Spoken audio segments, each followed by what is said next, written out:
Focus, le rendez-vous hebdomadaire de Rudy Sall de l'actualité du moment sur RCN. Je m'étonne toujours des faux débats ouverts par certains ou de la volonté de polémiquer pour des prétextes fallacieux. Ainsi en est-il de la sécurité dans nos écoles.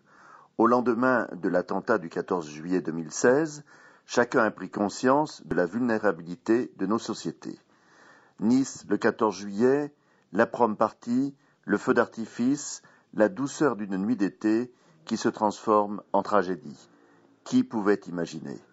Depuis cette date, chacun a pris conscience que le terrorisme est aveugle et peut toucher n'importe qui, n'importe où et n'importe quand. Après Nice, d'autres grandes villes du monde ont d'ailleurs été dans le viseur de ces lâches. Nice a réagi avec détermination. Les mesures de sécurité ont été renforcées dans tous les domaines. 20 millions d'euros ont été investis pour protéger les promeneurs de la promenade des Anglais. Les places, les avenues, les jardins n'ont pas été oubliés. Le nombre de caméras de vidéosurveillance a été augmenté, les patrouilles de police ont été renforcées. Bref, un dispositif que Christian Estrosi a inscrit dans les priorités absolues de la ville.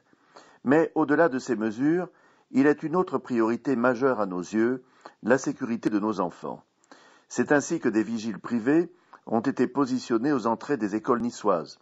Mais le maire a souhaité aller plus loin en recrutant 130 policiers municipaux supplémentaires affectés à chacune des écoles de la ville. Et c'est là que commence une polémique indécente.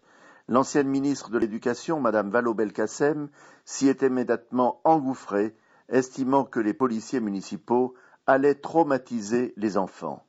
Elle fut relayée par l'ancien préfet et bien entendu par certaines organisations de gauche qui font preuve d'un aveuglement idéologique irresponsable mêlé d'un angélisme coupable.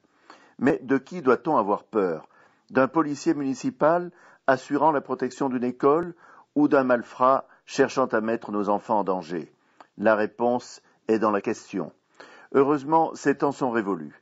Le nouveau ministre de l'Éducation, Jean-Michel Blanquer, est venu donner son feu vert à Christian Estrosi pour que les policiers municipaux puissent être affectés dans les écoles à titre expérimental. De cette manière, les autorités pourront juger de cette mesure de façon concrète. Que ceux qui veulent continuer de polémiquer sur cette affaire le fassent, c'est leur liberté. Ils vont à l'encontre des avis exprimés par l'ensemble des conseils d'école qui représentent la communauté scolaire. Ils vont surtout à l'encontre du bon sens et de l'intérêt général. Laissons-les prêcher dans le désert et continuons d'œuvrer pour la sécurité de nos écoles. La sécurité de nos enfants mérite mieux que de vaines polémiques. Focus, le rendez-vous hebdomadaire de Rudy Sall de l'actualité du moment sur RCN.